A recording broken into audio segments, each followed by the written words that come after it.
Viewers, when news emerged in late April that attorney at law Patrick Bailey had been suspended from practice by the General Legal Counsel after being found guilty of professional misconduct, it came as no surprise to many. As to say that Mr. Bailey has had a checkered past would be greatly understating it. Teach them! Always make sure the message reach them! In this latest checkmark against the attorney, the GLC made the disclosure that the order, which took effect on the 13th of April, was made by a panel of its disciplinary committee after hearing evidence of a complaint brought against Bailey by one Melissa Golding. The GLC said Bailey was ordered to make restitution to Golding in the sum of 190,000 Jamaican dollars and cost of $20,000 to her, as well as $20,000 to the GLC. The council also said that Bailey is not entitled to practice until restitution is made. This, however, isn't the attorney's first involvement in questionable situations, as he was arrested on Monday the 30th of March 2015 and charged with fraud. Information surrounding that case is that on September 15, 2007, a report was made to the police that Mr. Bailey was asked to act on behalf of a client in a property transaction. The property, valued at 25 million Jamaican dollars, was however allegedly transferred to another person without the owner's knowledge and consent. As a result, the police commenced the investigation and Bailey was subsequently arrested and charged.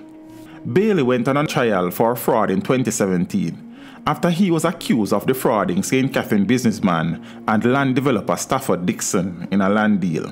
Prosecutors alleged that between 1995 and 1997, Mr. Bailey sold a 22-acre property in St. Catherine on behalf of Mr. Dixon. The land was developed into a housing scheme, but according to Mr. Dixon, he did not benefit from the sale. Mr. Dixon testified that he did not authorize the transfer of the property and that this was done by the attorney without his consent. In 2007, Mr. Dixon had filed a lawsuit against Bailey, seeking to recover $90 million he said was owed to him. Mr. Dixon claimed he should have received $105 million from the sale of the property, but only received $16 million from Mr. Bailey. He claimed the attorney reneged on a consent agreement signed in December of 2007 to pay over the balance of the money. Mr. Bailey had denied the allegations. In June of 2018, Bailey was freed of fraud-related charges in the case and was acquitted of conspiracy to defraud in the Kingston and St. Andrew Parish Court after the presiding judge ruled that there was no case for him to answer and upheld a no-case submission by his legal team. In making her ruling, the judge said there was no evidence of any conspiracy by Bailey and that the evidence of the complainant has been shattered beyond repair. Bailey, who was arrested and charged after the elderly Dixon complained to police investigators that he hired the well-known attorney to handle a land transaction and a joint venture housing development. However, according to the allegations, the project failed and Bailey forged a transfer certificate that caused Dixon to lose his 22-acre property and having to pay his prospective business partners over $28 million.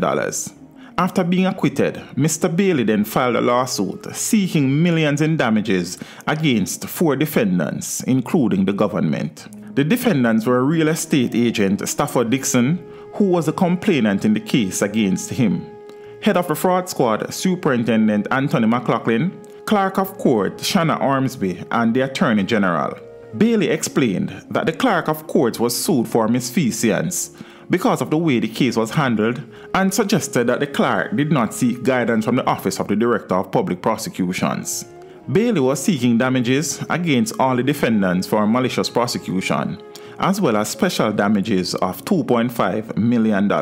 He was seeking damages against Superintendent McLaughlin and the Attorney General for false imprisonment. Bailey also sought aggravated damages.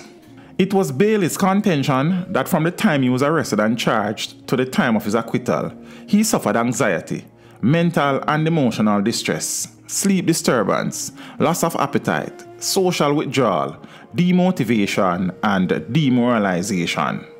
Bailey, who had been an attorney since 1977, said the incident had adversely affected his law practice. No, I am not certain how the lawsuit ended, as my research found nothing in relation to a ruling in that case. However, the most bizarre incident in relation to Bailey occurred on the 30th of September 2016 when the body of 51-year-old Jermaine Jr., also called Gully, was found with bullet and multiple stab wounds at Mr. Bailey's Barbican Road residence. Bailey reported to the police that Jr. was living at his residence for some time and he found him dead in his living room. The cops recovered a spent shell and a knife at the scene. Mr. Jr. was found with more than a dozen stab wounds and a gunshot to the head in Bailey's living room. Police reports had stated that Mr. Bailey stumbled upon Jr.'s body about 4:30 a.m. that morning. The knife reportedly used to stab him was found beside the body. The police also said that there were no signs of forced entry to the premises. Incredibly, Bailey was almost immediately ruled out as a suspect and placed on bed rest by his doctor and client, Jephthah Ford. Bailey had reportedly exhibited signs of being unwell after the murder, and Ford instructed that he should be confined to bed and told the police that he was not fit to give a statement at the time. The statement came approximately 2 weeks after the body was discovered. Our orders after consultation, he is not able to give a statement or to meet anybody at this time because of the delicacy of his condition, Dr. Ford said at the time. Ford further stated that Bailey was exhibiting signs of stress and that his condition was being monitored. He said that if Bailey's condition worsened, he would be hospitalized. Ford further stated that Bailey suffered a stroke in November of 2007 and that he suffers from slurred speech and a little bit of incoordination. The doctor said that by ordering Bailey to stay in bed, he was actually trying to prevent him suffering another stroke. We were hoping that everybody will understand and cooperate, he said. We fear that if not properly managed, we could end up with a situation that we certainly don't need, Ford said. Now, in February of 2019, 2 men were held in connection with Jr.'s murder, but were later released. An email correspondence from the police said Jr.'s killing had been linked to the Umbrella Gang, which operates mainly in Newlands, Portmore. In the matter of Jermaine Jr., investigations to date have discovered several leads, which when explored have proven futile. Statements have been recorded from Mr. Patrick Bailey, at whose home the incident took place, as well as a relative of Mr. Jr. It is theorized that members of the Umbrella Gang, which operates in the Portmore area, may have committed the murder. 2 persons linked to that gang were taken into custody and subsequently released, because there was no physical evidence or eyewitness linking them to the scene. Their fingerprints were taken, but did not match those from the scene, the JCF email said. The JCF email further stated that Mr. Patrick Bailey was interviewed a second time in May of 2018, based on information gleaned by investigators. The outcome of that session had not significantly impacted the investigation, the email read. The deceased was said to be a caretaker of the premises, something his family has since denied.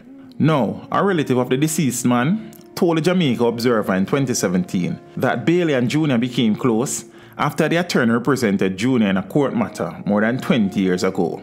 The relative explained that Jr. was shot multiple times by the police in Old Pasture, St. Andrew, after they received a report that a robbery had occurred in the area. The police believed they had matched the description given in the report. The relative said a lawsuit was filed, which Jr. won. The relative said that the two developed a friendship and noted that Jr., who had become a United States citizen through marriage some years later, would occasionally visit Jamaica, then return to the US. He was visiting when he was murdered. Meanwhile, in February of 2021, the police said they had not closed their probe into Jr.'s murder. In an update on the case on Monday, the 1st of February, at a police press conference, Deputy Commissioner of Police in charge of crime Fitz Bailey said the probe into the killing is ongoing. Well, the matter of Jr.'s murder case is ongoing. It is not yet closed, but the truth is we go by the evidence, and I don't think we have adequate amount of evidence to advance a criminal prosecution at this time, he disclosed. Of note, Patrick Bailey along with Hugh Small and Frank Phipps were members of the Jamaica Labour Party legal team during the Manat Phelps and Phillips Commission of Inquiry. Documents from the National Land Agency also shows that Bailey was the attorney who witnessed the notation at the time.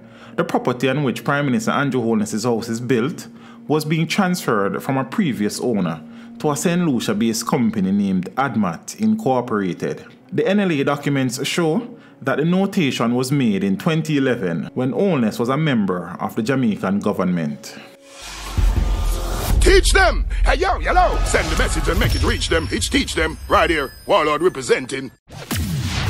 Thank you for watching. Like the video before you go. Please subscribe if you haven't done so. And remember to share the video with your friends and family. And browse the channel for more quality content.